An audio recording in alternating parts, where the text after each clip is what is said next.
নমস্কার বন্ধুরা, ভক্তিমূলক কথা চ্যানেলে জানাই আপনাদের সকলকে স্বাগত।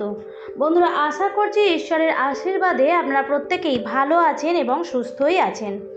আজকে আপনাদের সঙ্গে আলোচনা করব স্বপ্নে যে 10টি সংকেত যদি আপনারা কখনো পান সেক্ষেত্রে কখনোই কারোর সাথে সেগুলি সম্পর্কে আলোচনা করবেন না, নতুবা আপনাদের জীবনে চরম অর্থনৈতিক কষ্ট নেমে আসবে। এবং এই 10টি স্বপ্ন যাদের মধ্যে আছে তাদের কিন্তু ভাগ্যে প্রচুর টাকা পয়সা প্রাপ্তির যোগ সৃষ্টি হয়। বিশেষ করে এই স্বপ্ন সংকেতগুলি শুধুমাত্র তারাই পান যাদের ওপর ঈশ্বরের আশীর্বাদ বিদ্যমান থাকে। স্বপ্নশাস্ত্রে এই 10টি সংকেতের গুরুত্ব অত্যন্ত আলাদাভাবে দেওয়া হয়েছে। সুতরাং এই 10টি স্বপ্ন কি কি তা জানার জন্য ভিডিওটি মনোযোগ সহকারে শেষ পর্যন্ত দেখার অনুরোধ রইল। এবং দেখার পর যদি ভালো লাগে তাহলে ভিডিওটিতে একটি লাইক করবেন, এবং ভিডিওটি দেখার পর যদি কিছুটা হলেও উপকৃত হয়ে থাকেন তাহলে অবশ্যই আপনাদের নিকট আত্মীয় স্বজন এবং বন্ধু বান্ধবদের সাথে শেয়ার করতে ভুলবেন না। এবং চ্যানেলটিতে যদি নতুন হয়ে থাকেন তাহলে চ্যানেলটি সাবস্ক্রাইব করে পাশে থাকা বেল আইকনটি ক্লিক করে দেবেন, এরকমই সব বাস্তুশাস্ত্র এবং ধার্মিক সংক্রান্ত ভিডিও সবার আগে দেখার জন্য। চলুন তাহলে ভিডিওটির মূল বিষয়ে প্রবেশ করা যাক। বন্ধুরা, আমরা প্রত্যেকেই কিন্তু ঘুমন্ত অবস্থায় নানান রকম স্বপ্ন দেখে থাকি, এবং যে স্বপ্নগুলো দেখি সেগুলো মাঝে মধ্যে আমাদের আজব বলে মনে হয়। আবার কিছু কিছু স্বপ্ন অনেক সময় অনেকের জীবনে কিন্তু সত্য বলে প্রমাণিত হয়েছে। দেখুন বন্ধুরা, যখন কোনো ব্যক্তি ঘুমানোর সময় তার শরীর প্রথম ঘুমিয়ে পড়ে কিন্তু ব্রেন অর্থাৎ মস্তিষ্ক সক্রিয় অবস্থায় থাকে, তখনই কিন্তু নিজের শরীর থেকে প্রাণ শক্তির পৃথকীকরণ হয়। এবং তখন র্যাপিড মাইন্ডের কারণেই যে স্বপ্ন আমরা দেখে থাকি সেগুলো কিন্তু অনেক ক্ষেত্রেই ভবিষ্যতে সত্য বলে প্রমাণিত হয়। দেখুন বন্ধুরা, এই কথা সত্য যে প্রত্যেক স্বপ্নের কিন্তু কোনো মানে হয় না, কিন্তু ঈশ্বরের প্রদানকারী এমন কিছু স্বপ্ন রয়েছে যেগুলো যদি আপনারা কোনো দিন ঘুমন্ত অবস্থায় দেখেন তাহলে তা কিন্তু কখনোই কারোর সাথে শেয়ার করা উচিত নয়, নতুবা সেই সব স্বপ্নের যে শুভ ফলাফল তা কিন্তু আপনারা পাবেন না বা বঞ্চিত হয়ে যাবেন। ঘুমন্ত অবস্থায় আমরা প্রত্যেকেই নানান স্বপ্ন যেমন দেখি, তার মধ্যে কিছু স্বপ্ন আমাদের অত্যন্ত ভালো লাগে, আবার এমন কিছু স্বপ্ন রয়েছে যেগুলি কিন্তু অত্যন্ত ভয়ঙ্কর হয়। বন্ধুরা, স্বপ্নশাস্ত্র মতে প্রত্যেকটি স্বপ্নের বিশেষ কিছু ফল রয়েছে এবং তা কিন্তু আমরা অনেক সময় পেয়ে থাকি। প্রথমে যে স্বপ্নটির কথা আপনাদের বলবো সেটি হলো সবুজ ধান ক্ষেত, বা যদি আপনারা ধানের গোলা প্রচুর পরিমাণে স্বপ্নের মাধ্যমে দেখে থাকেন তাহলে কিন্তু এই স্বপ্ন কখনোই কারোর সঙ্গে শেয়ার করবেন না। ধানের গোলা স্বপ্ন দেখার মানে হলো আপনারা অতি শীঘ্রই কোনো মাধ্যমে অর্থ প্রাপ্তি করতে চলেছেন, বা ব্যবসায় আপনাদের সফলতা আসতে চলেছে, বা আপনারা যে প্রফেশনেই থাকুন না কেন সেখানে পদোন্নতি হওয়ার যোগ সৃষ্টি হচ্ছে। এক কথায় বললে রূপ স্বপ্ন দেখলে আপনার জন্য ভালো কিছু হওয়ার সমস্ত সময় কিন্তু অত্যন্ত কাছে, এবং খুশির খবর আপনারা কোনো না কোনো দিক থেকে পেতে চলেছেন। দ্বিতীয় স্বপ্নটি হলো সূর্য, তারা বা বিশ্ব ব্রহ্মাণ্ডের স্বপ্ন দেখা। দেখুন বন্ধুরা, কোনোরূপ কোনো অসাধু ব্যক্তি কখনোই এরূপ স্বপ্ন দেখতে পান না।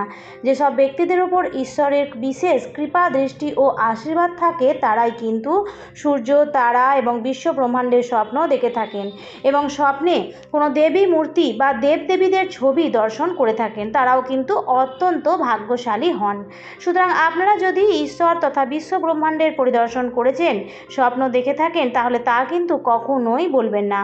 এই স্বপ্ন দেখার অর্থ হলো আপনার আত্মা, আপনার মানসিকতা এবং আপনার শরীর অত্যন্তই পবিত্র, এবং যে কোনো বিপদ আপদ থেকে স্বয়ং বিশ্বশক্তি আপনাকে রক্ষা করবে। বিশ্বশক্তি অর্থাৎ অনেকেই বলেন সুপ্রিম পাওয়ার। দেখুন বন্ধুরা, এই প্রত্যেকটি কিন্তু পরম ব্রহ্মকেই বোঝানো হয়। তাই এইরূপ স্বপ্ন কারোর সঙ্গে শেয়ার করবেন না। আপনাদের জীবনে দেখবেন সর্বদাই ঈশ্বরের আশীর্বাদ বজায় থাকবে। তৃতীয় যে স্বপ্নটি বলবো সেটি হলো এমনটা মনে করা হয় যে 33 কোটি দেবদেবীর ওপরে হলো নিজের মাতা এবং পিতা। আপনারা যদি জীবনে কখনো নিজের বাবা এবং মায়ের স্বপ্ন দেখে থাকেন তার মানে আপনি কোনো সাধারণ মানুষ নন। আপনার ওপর প্রতিটি দেবদেবীর আশীর্বাদ বিদ্যমান রয়েছে, বিশেষ করে পিতা মাতার অনুগ্রহ আপনার উপর রয়েছে। আর যার উপর পিতা মাতার আশীর্বাদ থাকে তার জীবনে প্রথমত কোনো সমস্যাই আসে না, আর যদি কোনো কারণে এসেও থাকে সেই সমস্যা থেকে সেই ব্যক্তিরা অতি সহজেই ঈশ্বরের কৃপায় রেহাই পেয়ে যাবেন। এই রূপ স্বপ্ন দেখার অর্থ হলো আপনাদের জীবনে অত্যন্ত ভালো কিছু হওয়ার যোগ সৃষ্টি হচ্ছে এবং সব দিক থেকে আপনারা কিন্তু সফলতা অবশ্যই পাবেন যদি পিতা মাতার স্বপ্ন জীবনে একবারও দেখে থাকেন। চতুর্থ স্বপ্নটি হলো যদি আপনারা কোনো রূপ তীর্থস্থান বা কোনো রূপ মন্দির দেখে থাকেন তাহলে এরূপ স্বপ্ন অত্যন্ত শুভ বলে মনে করা হয়। যেসব জাতক জাতিকার মানসিকতা দুর্বল হয়, মনে নানান চিন্তাভাবনা আসে, তারা কিন্তু কখনোই এরূপ স্বপ্ন দেখতে পান না। এই স্বপ্ন তারাই দেখেন যারা উঁচু মার্গের চিন্তা করেন, যারা নিজের জীবনধারাকে আধ্যাত্মিকতার সঙ্গে মিশিয়ে দিয়েছেন, তারাই কিন্তু এরূপ স্বপ্নের দ্রষ্টা হয়ে থাকেন। এরূপ স্বপ্ন দেখার আক্ষরিক অর্থ হলো অতি সত্বর আপনাদের জীবনে যাবতীয় মনস্কামনা পূর্ণ হতে চলেছে এবং আপনারা স্বয়ং ঈশ্বরের সান্নিধ্য লাভ করতে চলেছেন। এমনটা মনে করা হয় এই স্বপ্ন যদি আপনারা কাউকে বলে দেন তাহলে কিন্তু তৎক্ষণাৎ সেই স্বপ্নের ফলাফল একেবারেই শেষ হয়ে যায়। সুতরাং যদি কখনো আপনারা এরূপ স্বপ্ন দেখে থাকেন তাহলে কারোর সাথে এগুলি সম্পর্কে আলোচনা করবেন না, সে আপনার যতই বড় আত্মীয় পরিজন হোক না কেন। পঞ্চমত স্বপ্নে যদি আপনারা প্রবাহিত নদী দেখতে পান তাহলে কিন্তু অত্যন্ত শুভ বলে মনে করা হয়। স্বপ্নশাস্ত্র মতে আপনাদের এগুলি কখনোই কাউকে বলবেন না, নতুবা আপনি কিন্তু নিজের আর্থিক কষ্ট নিজেই ডেকে আনবেন। মনে করা হয় এরূপ স্বপ্ন দেখলে প্রচুর অর্থ উপার্জনের যোগ সৃষ্টি হয়। ষষ্ঠত স্বপ্নে যদি আপনারা ফল ভর্তি গাছ দেখতে পান তাহলে কিন্তু অত্যন্ত শুভ সংকেত এবং আপনি যদি গাছ থেকে ফল পাড়তে দেখেন তার মানে হলো আপনার শীঘ্রই অর্থপ্রাপ্তি ঘটতে চলেছে। সুতরাং এরূপ স্বপ্নও কাউকে বলা উচিত নয়।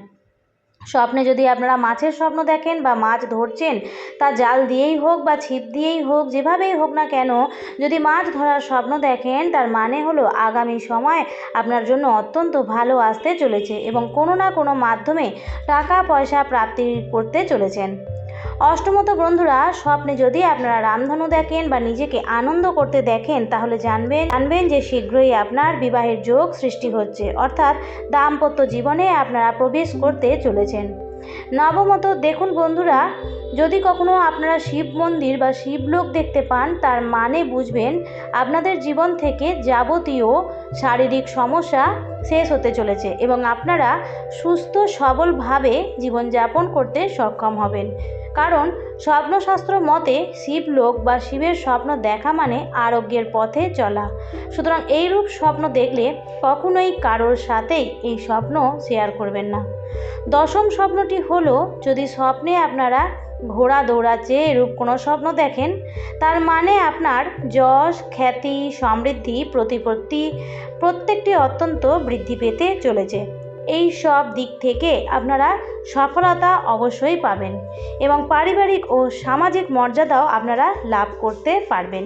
সুতরাং এইরূপ স্বপ্ন কাউকে বলবেন না, সব সময় গোপনে রাখার চেষ্টা করবেন। বন্ধুরা, এই ছিল 10টি স্বপ্ন সংকেত সম্পর্কে যা আপনারা যদি পান তাহলে কখনো কাউকে বলবেন না, নতুবা আপনারা নিজের দুর্ভাগ্যের কারণ আপনারা নিজেরাই হবেন। আমার আজকের পর্বটি এখানেই শেষ করছি। ভিডিওটি দেখে যদি কিছুটা হলেও উপকৃত হয়ে থাকেন তাহলে অবশ্যই চ্যানেলটিকে সাবস্ক্রাইব করে আমার পাশে থাকবেন এবং আপনার নিকট আত্মীয় স্বজন বন্ধুবান্ধবদের মধ্যে অবশ্যই শেয়ার করে দেবেন যাতে সবাই এই ভিডিওটি পেয়ে উপকৃত হতে পারে। দেখা হবে পরবর্তী ভিডিওতে। ভালো থাকবেন, সুস্থ থাকবেন। ধন্যবাদ।